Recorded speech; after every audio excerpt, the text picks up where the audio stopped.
because Max Roach was my godfather.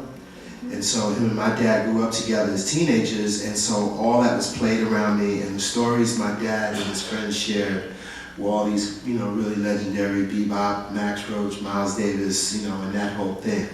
So here I develop as this young kid that gets connected with this whole culture, fascinated by it, listening to it, trying to just constantly understand it as it's growing all around me.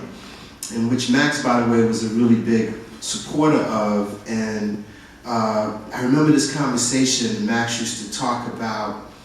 that Duke Ellington used to tell him how, he used to say, Max, you know, don't let them name you. Meaning, when the name bebop was given, typically these names, I think one of the things about hip hop, it's one of the first, I think, genres of music culture that was pretty much defined by the people within, as opposed to previous generations didn't have black folks in positions of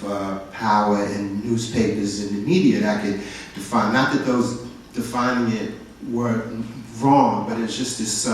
thing where it wasn't like the musicians came up with the name. So I remember Max telling me that, how, and if you think about Duke Ellington, it's really hard to define what type of musician he was, because he played everything from classical to blues to ballads, and he worked with different musicians from different eras. So he defied categorization when you really look at it, and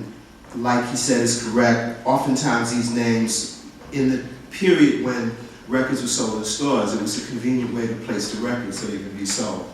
which is a good thing and a bad thing, because now the bad thing is, well, when does it stop? Like if you look at rock and roll, there was this incredible period from when black people laid the foundation to when you have the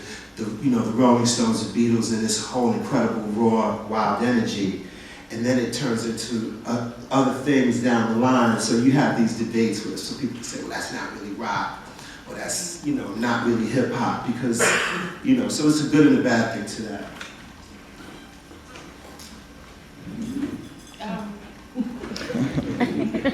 You know, I think that hip hop is a universal term, you know, like Bambaataa always said.